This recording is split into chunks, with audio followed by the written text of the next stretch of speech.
Assalamualaikum warahmatullahi wabarakatuh.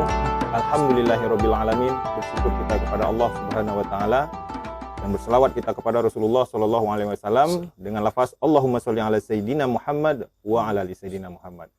Sahabat Kumpai dimanapun berada, kembali berjumpa lagi bersama kami dalam program Daun Kumpai, dakwah tanpa batas.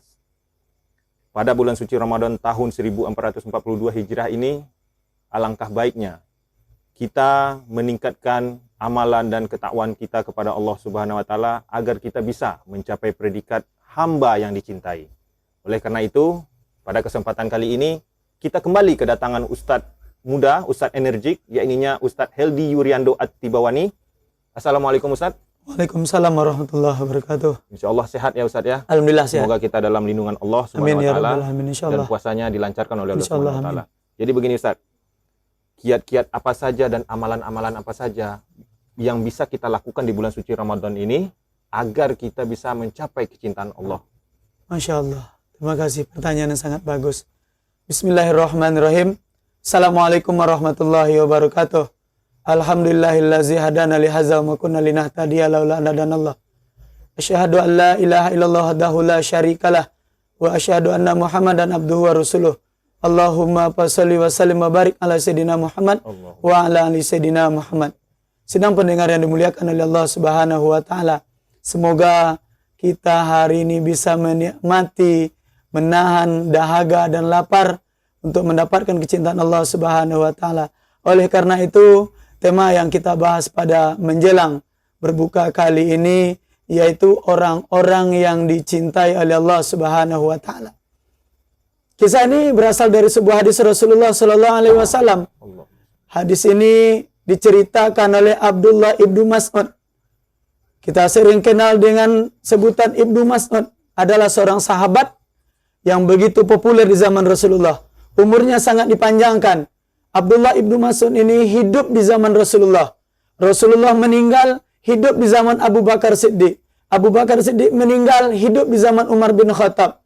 Hidup di zaman Utsman bin Affan, 2 tahun Utsman bin Affan meninggal, sebelum meninggal, baru dia meninggal. Umurnya dipanjangkan oleh Allah. Hidupnya berkah. Dan beliaulah yang mendapatkan cerita ini, dan hadis ini diriwayatkan oleh Imam Muslim dan Imam Bukhari. Hadisnya sahih. Suatu ketika, karena Abdullah ibnu Mas'ud ini orang terdekat Rasulullah. Saking terdekatnya Abdullah ibnu Mas'ud ini, dia bisa menutup pintu kamar Rasulullah. Saking dekatnya dengan Rasulullah sallallahu alaihi wasallam. Jadi kita boleh mengambil hadis ini tidak tanpa ragu-ragu. Karena hadis sangat sahih yang menceritakan orang yang terdekat dengan Rasulullah, yang hidup dengan Rasulullah, dan orang yang terdekat dengan Amirul Mukminin. Jadi hadis ini Abdullah ibnu Mas'ud langsung yang bertanya kepada Rasulullah tentang orang-orang yang sangat dicintai oleh Allah. Ketika hadis ini Rasul jawab 3 golongan orang-orang yang sangat dicintai oleh Allah Subhanahu wa taala. Yang pertama, ketika Ibnu Mas'ud bertanya, "Ya Rasulullah, siapakah orang yang paling dicintai oleh Allah Subhanahu wa taala?" Rasulullah menjawab, orang yang paling pertama yang sangat dicintai oleh Allah ialah as-salatu 'alal waqtiha. Salat tepat waktu, kalau bahasa kitanya STW. STW itu salat tepat waktu. Apapun keadaan kita saat ini, mau sedang berjualan, sedang menyetir kendaraan kita, mau sedang apapun urusan dunia kita, mestinya ketika Allah memanggil kita, ketika suara azan diperdengar, kita tinggalkan. Kita prioritaskan Allah. Itu yang pertama. Karena apa? Karena kita takut orang yang sering melalaikan sholat. Dalam sebuah hadis riwayat Muslim, ini ancaman Rasulullah sallallahu alaihi wasallam, mesti kita hafal sekali ini, ancaman Allah ini. Apa ancaman Allah? Orang-orang yang terbiasa menelatkan sholat, maka Allah akan hukum, akan ditelatkannya segala urusan dunianya. Na'udzubillah. Hati-hati, sedang pendengar yang dimuliakan oleh Allah Subhanahu wa taala. Ini hati-hati. Tapi jikalau STW tadi, sholat tepat waktu, kita tinggalkan dunia kita, prioritas Allah Subhanahu wa taala, maka Allah akan mudahkan segala urusan kita. Apa permintaan kita kepada Allah? Mudahkan, karena kita prioritaskan Allah. Tetapi sebaliknya ingat ancaman Allah. Orang yang terbiasa menelatkan solat, menelatkan saja bukan meninggalkan. Kalau sempat meninggalkan, masalakakum fisakor. Allah akan memberikan ancaman orang yang meninggalkan solat masuk neraka sakor. Menelatkan waktunya saja Allah ancam dengan Allah telatkan pula permintaan dunianya. Hati-hati, sedang pendengar yang muliakan oleh Allah Subhanahu wa taala. Ini mengapa kalau kita ingin merebut kecintaan Allah, kalaulah Allah mencintai kita, apapun keinginan kita Allah berikan semuanya. Apapun keinginan kita Allah berikan semuanya. Ibarat kita hidup dengan manusia hari ini. Kalaulah kita mencintai seseorang, apapun yang diminta oleh orang itu pasti kita berikan. Bahkan nyawa raga kita berikan kepada orang yang kita cintai. Nah ini Allah. Kemana apa yang kita mintakan, Allah akan berikan apabila Allah sudah mencintai kita. Yang kedua pertanyaan Abdullah ibnu Mas'ud ini dijawab oleh Rasulullah. Ya Rasulullah, yang kedua apa yang dicintai oleh Allah Subhanahu wa taala? Yang kedua dijawab oleh Rasulullah sallallahu alaihi wasallam, birrul walidaini. Birrul walidaini orang yang berbakti kepada kedua orang tua. Berbakti kepada orang tua, kalau kita bacakan ilmu dan hadisnya tidak akan ada habis-habisnya bercerita tentang kedua orang tua. Tidak akan ada habisnya kalau bercerita tentang emak dan bapak kita. Tidak akan ada habisnya sidang pendengar dan dimuliakan oleh Allah. Tapi bagaimana hari ini kita bisa membuat emak dan ayah kita tersenyum? Bagaimana hari ini cakap kita, bibir kita tidak menggoreskan hati beliau. Tidak membuat air mata mereka keluar oleh cakap yang kita tidak enak. Hari ini bagaimana prioritas kita terhadap kedua orang tua kita. Apabila hari ini kita buat senyum emak dan ayah kita, akan semua yang kita inginkan dan dicurahkan oleh Allah Subhanahu wa taala. Bukankah kita tahu kalau bahasa kasarnya, bahasa kitanya, Allah itu menunggu perintah mak dan ayah kita. Ya Allah, stop rahmat terhadap anakku karena dia bercakap yang tidak baik, membuat hatiku teriris, membuat air mataku bercucuran. Hari itu juga, detik itu juga Allah stopkan rahmatnya terhadap anak seseorang. Apabila dia merusak air mata maknya, membuat bercucuran, hati maknya teriris oleh perkataan anak tersebut. Tetapi apabila kata maknya, ya Allah ridho anakku, ya Allah ridhoi anakku, ya Allah, maka ketika itu juga Allah berikan curahkan rahmatnya kepada kita. Istilah bahasa kitanya, apabila mak kita minta diremkan rahmat dari Allah, Allah remkan. Ridhonya Allah tergantung kepada kedua orang tua, murkanya Allah tergantung kepada orang tua. Ada satu hadis lagi yang diceritakan tentang kemuliaan agar Allah berikan curahkan rahmat cintanya kepada kita melalui orang tua ini. Umar bin Khattab pernah bertanya kepada Rasulullah sallallahu alaihi wasallam, "Ya Rasulullah, aku ingin menengok Allah tersenyum kepadaku, bagaimana caranya ya Rasulullah?" Rasulullah menjawab, "Kalau engkau ingin melihat Allah tersenyum kepadamu, maka buatkanlah senyum di bibir ibumu, buatkan senyum di bibir makmu, maka Allah akan curahkan senyum segalanya kepada engkau." Ini petua Rasulullah kepada pertanyaan Umar bin Khattab. Sedang pendengar yang dimuliakan oleh Allah, kalau ingin hidup kita, segala keinginan kita dimudahkan oleh Allah, termasuk urusan rumah tangga kita, termasuk finansial rumah tangga kita, tatanan baik antara suami dan istri, anak kita. Hari ini anak kita jarang pulang, lebih cinta di warnet. Hari ini istri kita banyak melawan kita, tidak mau beribadah. Barangkali masalahnya ridho orang tua kita belum sampai kepada kita. Sedang jamaah pendengar yang dimuliakan oleh Allah, pesan Rasulullah terhadap Umar bin Khattab ini membuat Umar bin Khattab menangis. Apabila kita ingin mendapat senyum Allah, maka buat senyum di bibir ibu kita. Sedang jamaah pendengar yang dimuliakan oleh Allah Subhanahu wa taala, kalau ingin Allah mencintai kita, mencintai keluarga kita, maka tentunya kita harus berbakti kepada kedua orang tua kita. Bercerita masalah kedua orang tua tidak akan ada habisnya. Pertanyaan yang ketiga dijawab oleh Rasulullah. Siapa orang dicintai oleh Allah Subhanahu wa taala? Yang ketiga, yaitu orang yang berjihad di jalan Allah fi sabilillah. Hari ini mindset kita hanya jihad itu perang, senjata, perang. Namun tak pernah kita memberikan pengertian jihad yang sebetulnya. Hari ini kita hadir mendengarkan, mematikan segala aktivitas kita yang membuka YouTube, yang membuka apa saja yang bisa media online hari ini untuk menonton. Ini ada bagian dari jihad. Orang yang mampu datang memakmurkan masjid di subuh hari, meninggalkan kasurnya yang empuk, meninggalkan selimutnya yang tebal, mengarungi dinginnya air wudhu, untuk mendatangi ke masjid, memakmurkan masjid, salah satu orang jihad. Dan orang ini dijamin oleh Allah kehidupannya. Orang yang bisa memakmurkan masjid. Sidang jemaah pendengar yang dimuliakan oleh Allah, jihad itu banyak. Hari ini apa yang bisa kita jihadkan dengan suara kita? Apa yang kita bisa jihadkan dengan tenaga kita? Apa yang kita jihadkan bisa dengan yang kita buat untuk menghidupkan agama Allah ini? Hendaknya menjadi saksi kita di hadapan, ya Allah, aku pernah 5 menit, aku pernah setengah jam, aku pernah 1 jam memuliakan agamamu, menolong agama Allah, menghidupkan agama Allah dengan suaraku, ya Allah. Apalagi dengan jihad harta kita. Hari ini apa yang bisa kita persembahkan untuk membantu agama Allah ini? Apa yang baru kita bisa persiapkan untuk masuk ke liang lahat kita nanti? Bisa kita hitung hari ini. Berapa banyak harta kita makan apabila dengan yang kita berikan kepada orang lain. Ini termasuk jihad. Mana jihad yang terbaik? Hendaknya sebagai penolong harta kita hari ini bisa kita sedekahkan.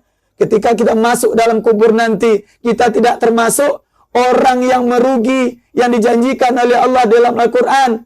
Ada orang-orang yang telah dimasukkan ke dalam Al-Quran, minta dikembalikan ke dunia menyesal. Laula rabbi akhartani ila ajalin qarib fa asaddaq. Maka dengan tema puasa ini, sedekah ini banyak. Hari ini sidang jamaah pendengar dimuliakan oleh Allah, manusia-manusia yang mati masuk kubur menyesal mereka hari ini minta dikembalikan ke dunia. Mengapa mereka ingin ingin bersedekah? Mengapa hal demikian? Kalau ketika kita di dunia sholat, maka mati kita terputus amal sholat kita. Tetapi sedekah tidak. Hari ini kita mensedekahkan 10 kotak keramik di masjid ini, di pendidikan ini, di yayasan ini. Mati kita masuk nanti ke dalam liang lahat, maka amalannya akan mengalir. Inilah 3 golongan orang yang tidak terputus rahmatnya dari Allah. Allah selalu berdampingan dengan orang yang 3 golongan ini. Orang yang sholat tepat waktu STW tadi, dia tinggalkan segala dunianya demi Allah. Tidak ada demi lain. Dia tinggalkan kantornya, dia tinggalkan kedainya, dia tinggalkan tokonya, dia tinggalkan segala urusan dunianya karena panggilan Allah telah masuk. Yang kedua, kalau ingin Allah mencintai kita, segala urusan kita dijabah oleh Allah, maka berbuat baiklah kepada kedua orang tua kita. Yang ketiga, hari ini apa yang bisa kita infakkan, yang kita jihadkan dengan harta kita. Mungkin itu saja keterangan dari saya pada sore yang berkah ini. Semoga bisa pendengar mengambil iktibar dari pembelajaran agar kita bisa tahu. Selama ini kan banyak yang mengeluh. Banyak mengeluh, ya Allah ini kok belum dikabulkan ini. Ternyata kita yang salah. Bagaimana Allah akan cinta dengan kita? Sementara perintah-perintah Allah tidak kita laksanakan. Bahkan sampai seuzon dengan Allah. Bahkan sampai seuzon dengan Allah. Na'udzubillah. Allah tak adil. Ada yang mengatakan hal demikian. Yang lebih parahnya, sebentar lagi lah. Orang sedang ramai di kedai, sebentar lagi lah. Masih rapat. Masih rapat. Allah kita nomor sekian kan. Mungkin itu saja menepis mengapa selama ini doa kita tak dijabah, maka prioritas masalahnya ada tertuju pada yang 3 ini. Terima kasih. Allahu Akbar, Masya Allah Ustaz, luar biasa penyampaian Ustaz barusan. Ternyata untuk mendapatkan kecintaan Allah Subhanahu wa Ta'ala tidak sesulit yang kita pikirkan.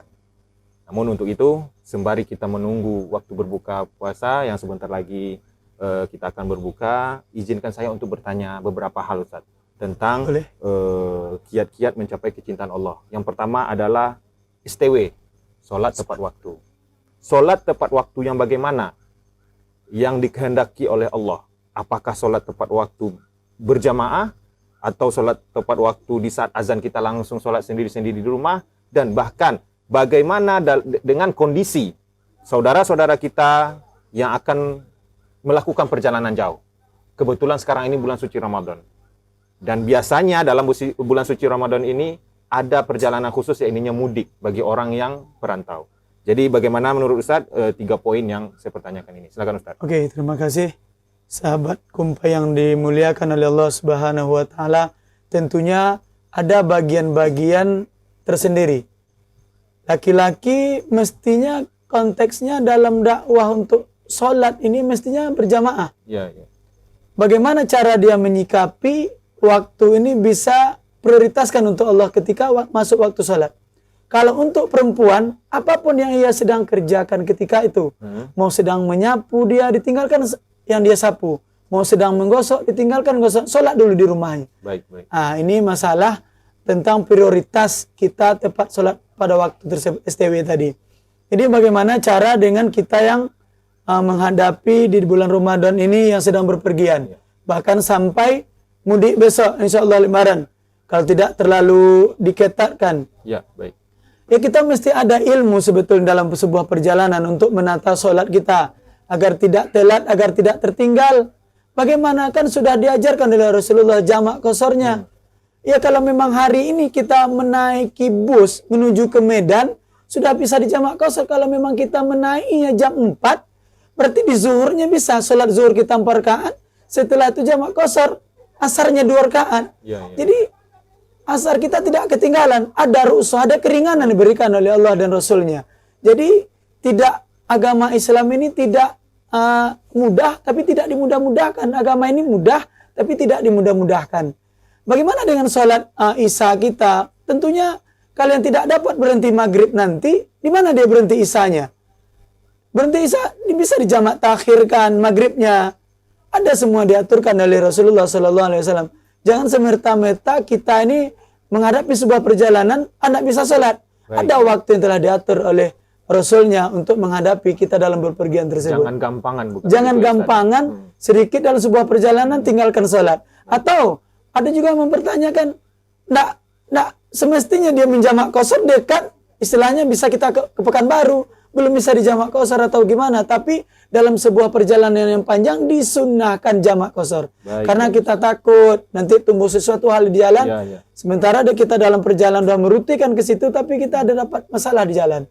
Nah itu mungkin sedikit kita harus tahu ilmunya. Harus tahu ilmunya dalam sebuah perjalanan ini. Yang harus kita tekankan, kita sebagai laki-laki ini ada bagian yang berbeda dengan perempuan. Kalau memang kita ingin dicintai Allah dengan pertama tadi, sholatlah berjamaah dan datang ke masjid. Jadi menurut Ustadz, kalau tidak ada halangan satu apapun, yang laki-laki ini wajib tepat waktu dan langsung ke masjid. Yang sangat fatal sekali. Kan ada juga merasa yang bisa diringankan.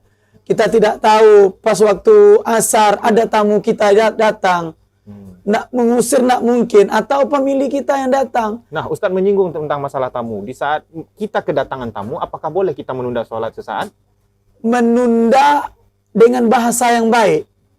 Atau bisa kita memohon izin. Agar tidak mau tinggal sholat jamaah ini. Tetapi kalau suatu yang signifikan sekali dengan tamu kita, ya kita undurlah sedikit. Karena tamunya adalah sangat mulia. Tidak mungkin kita usir atau kita tinggalkan. Nah, itu sebetulnya dalam sebuah kisah pernah salah satu Amirul Mukminin pas ini waktunya sholat isya. Sampai dia selesai tamunya pulang, dia cari masjid ini sudah selesai sholat isya. Dia cari masjid ini sudah selesai. Akhirnya dia menangis dengan keterlambatan sholat berjamaah tersebut. Namun kalau begini Ustadz, kalau kita kedatangan tamu, pas di saat orang azan, bolehkah kita mengajak tamu kita ini untuk sholat berjamaah? Tidak ada masalah. Boleh ikramkan kita. Bagaimana sebelum pembicaraan kita mulai, atau yang hal dirasa perlu untuk musyawarah kita di rumahnya, atau gimana lah yang namanya kan, ajak dulu. Atau kita minta izin dengan secara lembut. Nah itu tergantung kita nanti. Mungkin penjawaban dari Ustadz ini sudah mewakili, dan pertanyaan saya sudah mewakili sahabat kumpai dimanapun berada sekarang ini. Kita lanjut ke pertanyaan kedua. Kita masih ada waktu nih, sembari kita menunggu berbuka puasa.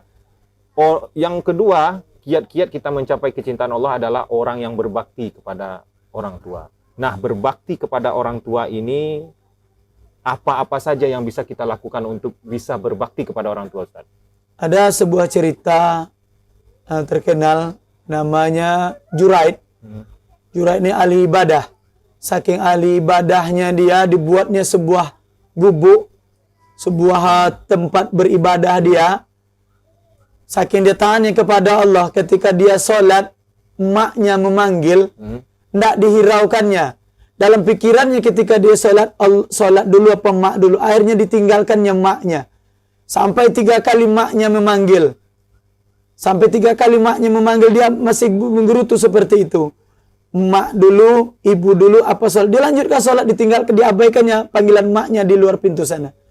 Tapi apa diucapkan oleh maknya dari pintu? Wahai anakku Juraid, engkau tidak akan mati sebelum berjumpa dengan seorang pelacur. Nah ini menjadi sebuah pembelajaran bagi kita. bahwa sholat pun kita panggilan emak. Masya Allah, tidak bisa kita tinggalkan panggilan tersebut. Makanya bahasa panggilan emak ini tak bisa kita abaikan. Jadi boleh kita membatalkan sholat di saat boleh. Panggilan. Ketika tentunya sholatnya sendirian ini. Nah begini Ustaz, zaman dahulu kala itu kan belum ada handphone. Ya. Di saat kita sholat ini datang panggilan atau telepon dari orang tua kita, bagaimana kita menyikapi kalau di saat zaman sekarang ini? Ya kita tengok mesti seperti apa keadaan handphone kita. Iya. Apakah kita tengok nih? Oh iya, betul. Yang sebaiknya ya kalau tidak bisa kita lebih kalau kita nampak mungkin terletak. Kalau dia dalam sholat wajib berjamaah, lanjutkan sholatnya dulu. Kalau tidak dapat merugikan ibadah kita yang lain. Tapi dalam konteks Juraid tadi, dia sholat sendirian. Akhirnya apa yang terjadi? Dengan sumpah dari maknya yang sakit hati tadi, maka Juraid itu difitnah dengan seorang pelacur yang berzina dengan orang lain. Tapi ketika ditanya kepada orang yang sedang hamil, perempuan yang sedang hamil ini, pelacur yang sedang hamil ini, siapa yang membuat engkau hamil? Maka ditunjuk oleh perempuan pelacur ini orang yang beribadah di rumah itu. Ini sebetulnya cara Allah. Ingin meruntuhkan, ingin menengokkan kepada Juraid bahwa yang dibuatnya salah. Tetapi ketika anak ini lahir, ditunjukkan oleh bayi yang baru lahir ini bisa ngomong. Bahwa dibetulkan oleh bayi ini, ayah saya bukan si fulan. Jadi inilah kuasa Allah untuk menunjukkan bahwa panggilan orang tua itu, panggilan emak itu sesuatu yang keramat. Jadi untuk mendapatkan kemuliaannya seperti itu. Kembali juga kita cerita tadi, ingin mendapatkan kemuliaan emak dan bapak itu. Itulah bukti kecintaan Allah sangat besar kepada orang yang berbakti kepada orang tua. Begitu ya Ustaz. Dan mungkin kita hari ini yang menyaksikan, kita yang sukses hari ini, salah satu mungkin membuat kita sukses, diterima mendapat pekerjaan yang baik, rumah tangga kita aman, mungkin salah satu dari doa mak dan bapak kita yang baik terhadap kita. Karena apa? Mungkin kita tak pernah merusak cakapnya, memperbaiki, dan apalagi sampai mengirimkan bulanan. Masya Allah, membuat beliau tersenyum. Itu mungkin barangkali membuat rumah tangga kita hari ini menjadi baik di hadapan Allah Subhanahu wa Ta'ala. Baik Ustadz, ini terakhir ini Ustadz ya. Ini pertanyaan yang sangat menarik buat saya. Yakninya Ustadz berbicara tadi kiat-kiat menggapai cintanya Allah adalah fisabilillah, berjihad di jalan Allah. Dalam kondisi kita sekarang ini, jihad seperti apa yang bisa kita gapai? Salah satunya di dalam masa pandemi, kondisi sekarang ini. Dan satu hal lagi, bagaimana nilai jihad bagi saudara-saudara kita yang di tim medis, baik itu dokter, baik itu perawat, dan lain-lainnya. Bagaimana menurut Ustaz? Ya oke. Sahabat kumpai yang dimuliakan oleh Allah Subhanahu wa Ta'ala, yang kita dapatkan di definisi jihad tadi hari ini banyak sekali. Jihad itu tidak lagi perang, tidak lagi senjata. Namun di masa COVID, pandemi ini, termasuk juga di tim medis itu adalah jihad yang sangat luar biasa. Bahkan dulu kita mendapat cerita sedang naik-naiknya COVID ini, ada seorang ibu yang tak bisa berjumpa dengan anaknya di rumah. Ini adalah salah satu jihad fisabilillah yang sangat mulia. Mengapa dia menolong nyawa orang lain, kesehatan orang lain, bahkan mungkin nyawa dia sendiri, kesehatan dia sendiri terancam. Ini sangat mulia sekali. Jangankan itu, kita mendatangi untuk salat jamaah saja untuk jihad. Apalagi hablum minannas kita menolong orang yang begitu. Masya Allah, berapa seminggu, 2 minggu ada orang tak berjumpa dengan anaknya masih bayi di rumahnya demi menolong di jalan Allah, menolong orang yang tidak bisa mendapat pertolongan, maksudnya yang sedang sakit. Tapi dia menyuguhkan diri untuk demi jihad dia, demi menolong orang-orang yang sedang ditimpa penyakit ini. Itu sangat mulia sekali. Bahkan orang yang seperti ini merupakan salah satu, kalau dia sempat mati pula, ini sungguh sangat dimuliakan oleh buminya Allah Subhanahu wa Ta'ala. Tergolong jihad itu ya, Ustaz, ya. Tentunya hal yang terkecil saja, apalagi menyangkut dengan nyawa. Kadang kita tidak menyadari tindakan kita saat itu iya betul. Bahasanya kita tidak sampai seperti itu. Oh, yang kita kenal sama ini kan jihad tuh, yang kasar-kasar itu saja. Padahal ya hal yang demikian jihad. Untuk menolong agama Allah. Mungkin yang kita rawat ini adalah seorang guru ngaji. Bisa jadi dia adalah pendakwah, dia adalah ustadz yang mengajak orang lain dengan dirawatnya bisa sembuh kembali. Ini kan sangat luar biasa. Apalagi di bulan suci Ramadan saat sekarang ini ya Ustaz ya. Iya. Ya. Baik, saudara kumpai dimanapun berada, itulah penjelasan dari Ustadz Heldi Yuriando At-Tibawani. Sangat luar biasa sekali, mudah-mudahan beliau diberkahi oleh Allah dan diampuni segala dosanya. Amin ya Allah. Dan itulah kiat-kiat amalan apa saja yang bisa menggapai cintanya Allah. Yang pertama adalah orang-orang yang sholat tepat waktu. Kalau beliau mengatakan itu STW. Dan yang kedua adalah orang yang berbakti kepada orang tua. Dan yang terakhir, yang seperti barusan beliau sampaikan adalah orang yang jihad di jalan Allah. Untuk itu apa salahnya kita beramai-ramai untuk meningkatkan ketakwaan kita kepada Allah, karena mencapai cintanya Allah tidak sesulit yang kita bayangkan. Oleh karena itu, mari sama-sama kita tingkatkan ibadah kita di bulan suci Ramadan ini. Mudah-mudahan Allah mengampuni kita dan memberikan kasih sayangnya melalui kecintaannya kepada kita semua. Semoga kita dan sahabat semua menjadi insan yang dicintai oleh Allah Subhanahu wa Ta'ala dan Rasulnya, sehingga kita bisa bersama-sama masuk ke dalam surganya Allah. Amin, amin, ya Rabbal Alamin. Sahabat kumpai dimanapun berada, tetap saksikan dan ikuti terus program Daun Kumpai, dakwah tanpa batas, setiap hari pada bulan Ramadan ini sebelum berbuka puasa. Dan jangan lupa, tetap sediakan paket datanya, karena itu terhitung jihad di mata Allah Subhanahu wa Ta'ala. Saya Andika Pratama bersama Ustadz Heldi Yuriando At-Tibawani mohon undur diri. Subhanakallahumma wa bihamdika asyhadu an la ilaha illa anta astaghfiruka wa atubu ilaihi. Wabillahi taufiq wal hidayah. Assalamualaikum warahmatullahi wabarakatuh.